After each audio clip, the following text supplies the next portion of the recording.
अस्सलाम वालेकुम नाजरीन। इस एपिसोड के आगाज में हम देखते हैं कि शहजादी अस्पोर्चा उरहान साहब से कहती है, तुम मुझे यहाँ कैद नहीं रख सकते उरहान साहब, और बाहर जाने लगती है तो उरहान साहब उसका बाजू पकड़ते हुए कहते, बहुत हो गया, तुम कहीं नहीं जा रही हो, तुम मेरी मेहमान हो, तुम्हें कैदी बनाने पर मजबूर मत करो, ये वो महल नहीं है जहाँ तुम्हारे आजिज बाप ने तुम्हें बगाड़ रखा था। यह सुनते साथ ही शहजादी उरहान साहब को थप्पड़ मारने लगती है तो उरहान साहब उसका बाजू पकड़ लेते हैं और गुस्से से कहते, अब तुम मेरी कैदी हो, आज के बाद जब मैं बैठने का कहूँ तो बैठोगी और जब रुकने का कहूँ तो रुकोगी। इस दौरान नीलोफर खातून खेमे के अंदर दाखिल होती है तो देखती है कि उरहान साहब ने शहजादी अस्पोर्चा का बाजू पकड़ा हुआ होता है और फिर उरहान साहब शहजादी को छोड़ देते हैं। इस दौरान नीलोफर की नजर उरहान साहब के बाजू पर पड़ती है जहां हाथ से खून बह रहा होता है, जिसे देखते साथ ही नीलोफर भागती हुई आती है और कहती है, उरहान साहब, और हाथ को पकड़ते हुए कहती, आप जख्मी हैं। उरहान साहब कहते, मैं ठीक हूँ, अहम नहीं है नीलोफर। और फिर शहजादी कहती, अगर तुमने मुझे फौरन रिहा ना किया तो जो काम मैंने अपने खंजर से अधूरा छोड़ा था इसे जल्द या बदेर मुकम्मल करूंगी। और फिर उरहान साहब नीलोफर से कहते हैं, नीलोफर, शहजादी और दैफने तुम्हारे साथ कबीले जाएंगी। और ये कहकर खेमे से रवाना हो जाते हैं। और फिर शहजादी भी जब गुस्से से बाहर जाने लगती है तो अस्मा उसके सामने आ जाती है और उसका रास्ता रोक लेती है। शहजादी गुस्से के साथ अस्मा की जानब देखती है और फिर नीलोफर शहजादी के पास आकर कहती, यहीं रुक जाओ, तुमने उरहान साहब की बात सुनी, अब तुम्हारी मेहमान नवाजी खत्म हुई। तो शहजादी कहती, ये मत भूलो कि तुम्हारे सामने कौन खड़ी है, होलोफिरा, बल्कि नीलोफर। तो नीलोफर कहती, तुम भी अपनी हद में रहो अस्पोर्चा,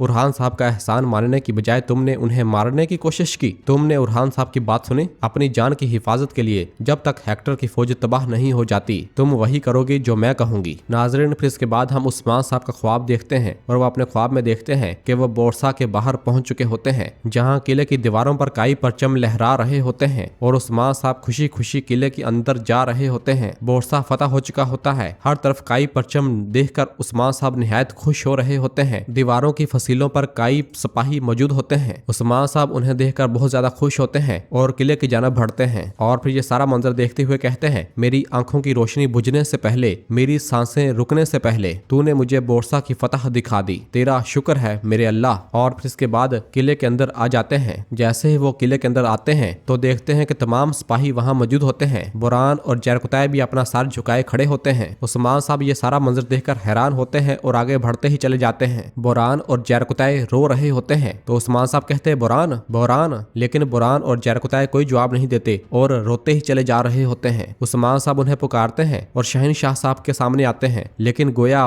वो जैसे उस्मान साहब को देख ही ना रहे हों। उस्मान साहब पूछते, साथियों, तुम्हारे चेहरों पर ये कैसा गम है? और फिर इसके बाद उस्मान साहब की नजर उरहान साहब की जानब पड़ती है तो वो उसकी जानब बढ़ते हुए कहते, मेरे बेटे। और जैसे ही उनके पास आते हैं तो उरहान साहब वहां मौजूद उस्मान साहब की लाश को देखते हुए कहते, हमने ख्वाब को हकीकत बना दिया बाबा, हमने बोरसा को फतह कर लिया। और उस्मान साहब वहां अपनी ही लाश को देखते हैं। उरहान साहब कहते, लेकिन हमने आपको खो दिया। जबकि बुरान और जरकुताय ज़ारो कतार रो रहे होते हैं। ये सब देखकर पहले उस्मान साहब थोड़ा गमगीन होते हैं और फिर खुश होते हैं। और इस दौरान उस्मान साहब की आंख खुल जाती है और वो उठ खड़े होते हैं और खुशी से कहते हैं, हम दो सना अल्लाह के लिए। तो मलहून खातून भी उठ खड़ी होती है और कहती है, खैर हो मेरे हजूर। उस्मान साहब कहते, खैर है खातून, खैर है, कल अल्लाह के हुक्म से मैं बोरसा जाऊंगा। जबकि इधर पुराने कबीले में सब लोग उरहान साहब के पास मौजूद होते हैं और खलील बताता है, हजूर, अलाउद्दीन साहब के पास आने वाले जासूसों की खबर सच निकली। मुअब्बद सुरमाओं ने कुछ मकामात पर हमले की कोशिश की है लेकिन इन्हें नाकाम बना दिया गया। और फिर औची साहब कहते, लेकिन जो हमारे खेमे के सामने रखी गई हैं हमारे सरदारों की बेजान लाश है, ना वो कोई खबर ला सके और ना ही हमले को नाकाम बना सके। हमारा खेमा गिर गया, क्या हमारी रियासत तबाह हो गई है कि हम इन मुअब्बद सांपों की जड़ें नहीं काट सकते?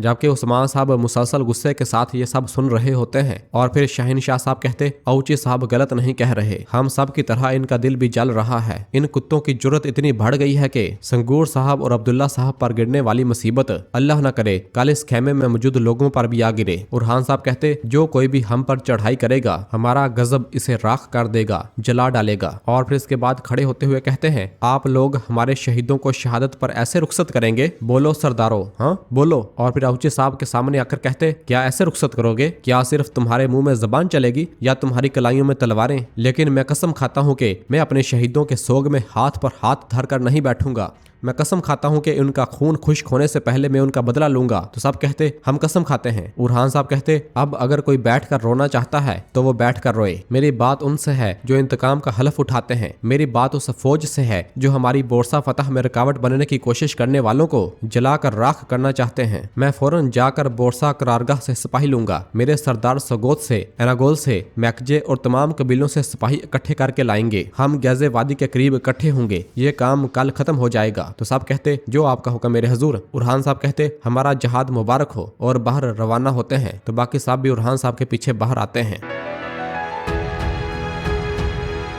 जबकि दूसरी जानब हमें मुअब्बद सुरमाओं की फौज दिखाई जाती है जो कि बड़ी तादाद में सरहदी इलाकों की जानब आ रही होती है। हेक्टर और आर्मागेदोन की क़यादत में तमाम फौज आगे बढ़ रही होती है। जबकि दूसरी जानब उरहान साहब, खलील और बाकी काई सिपाही भी अपने घोड़े भगाते हुए आगे बढ़ रहे होते हैं। और फिर इधर काई कबीले में यगीद साहब अपने घोड़े पर सवार होकर वापस कबीले आता है और घोड़े से नीचे उतरकर जैसे थोड़ा आगे आता है तो एक बच्चा यगीद साहब को रोकता है और कहता है यगीद साहब, तुमने सगोद में काफरों को कोई मौका नहीं दिया। मैं भी जंग करना चाहता हूँ। तो यगीद कहता है माशाल्लाह बोरा मेरे भाई, वक्त आने पर हम तुम्हारे साथ कंधे से कंधा मिलाकर लड़ेंगे। चलो अब जाओ मश्क करो। तो बोरा वहां से रवाना हो जाता है। इसी दौरान पीछे से उसकी माँ दीदार आ जाती है और अपने बेटे को आवाज देती है और उससे पूछती कैसे हो, क्या तुम ठीक हो, कोई जख्म तो नहीं हुआ। तो यगीद कहता हो भी तो क्या हुआ माँ, बगैर जख्म के बहादुर कैसा। और फिर दीदार का मुंह लटका हुआ देखकर कहता खैर खैर हो, आपको क्या हुआ है, कुछ है तो बताएं। दीदार कहती नहीं बेटा नहीं, कुछ नहीं हुआ। तो यगीद कहता है माँ बताएं। तो दीदार कहती है फातिमा, उसने सोचा, खूब सोच समझ कर फैसला किया। बेटा उसका तुम्हारे साथ शादी करने का कोई इरादा नहीं है। कल उसने मुझे और मलहून को बता दिया है। यह सुनकर यगीद बहुत ज्यादा परेशान हो जाता है और फिर कहता मैं जानता हूँ कि उसका इरादा क्यों नहीं है, लेकिन रुको तुम माँ, मैं इतनी आसानी से हार नहीं मानूंगा, मैं इतनी आसानी से हार नहीं मानूंगा। जबकि अंदर खेमे में हलीमा अपनी तलवार तेज कर रही होती है, जबकि पास ही बैठी फातिमा खातून कपड़े पर कढ़ाई कर रही होती है। जब कढ़ाई मुकम्मल हो जाती है तो वो उसे देखने लग जाती है जिसमें उसने आजाद परिंदी की तस्वीर बनाई होती है। उसे देखकर वो खुश होती है। हलीमा जब फातिमा को इस तरह खुश देखती है तो कहती है बाजी तुम यहाँ क्या कर रही हो, और उठकर उसके पास आकर बैठ जाती है और कहती है मुझे दिखाओ। फातिमा वो कपड़ा पीछे करती है लेकिन हलीमा जबरदस्ती उसे छीन लेती है और उसे देखकर पूछती ये क्या है, तुमने ये किस लिए बनाया है। तो फातिमा हलीमा से वो कपड़ा खींचते हुए कहती हलीमा ये मुझे दो। हलीमा कहती बाजी देखो रात से कह रही हो कि बताओगी लेकिन एक लफ्ज नहीं कहा, बता भी दो अब। फातिमा कहती कुछ नहीं है, मैं नहीं कहूंगी। हलीमा कहती तुम्हारा हाल बता रहा है, मेरी बहन तुम्हारी जुबान साथ नहीं देगी, लेकिन मैं समझती हूँ तुम यकीनन इश्क में पड़ गई हो। तो फातिमा कहती मैं अकचोरा के पास जा रही हूँ जवाब देने, और उठकर खड़ी हो जाती है। तो फातिमा भी खुशी से खड़े होते हुए कहती क्या, कैसा जवाब बाजी, उसने क्या पूछा था। फातिमा कहती नहीं मुझे नहीं पता कैसे कहते हैं, वल्लाह मुझे नहीं पता। हलीमा कहती वल्लाह मेरे लिए भी ये अनजानी बात है बाजी, किसी के चेहरे की तरफ देखकर कैसे कहते हैं कि मुझे तुमसे मोहब्बत हो गई है। तो फातिमा कहती हलीमा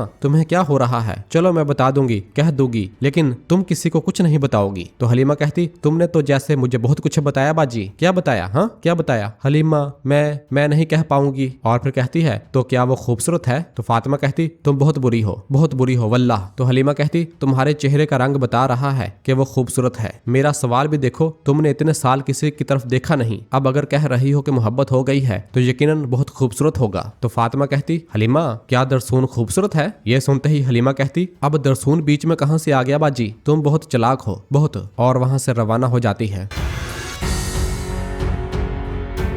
और नाजरीन इसी जगह पर एपिसोड खत्म करते हैं। मिलते हैं बहुत जल्द अगली एपिसोड के साथ। और जिन दोस्तों ने अभी तक चैनल सब्सक्राइब नहीं किया वो जल्दी से चैनल सब्सक्राइब कर दें और बेल आइकन यानी घंटी वाले निशान को भी प्रेस कर दें ताकि आने वाले एपिसोड्स आपको आसानी मिल सकें। दुआओं में याद रखें। अल्लाह हाफिज।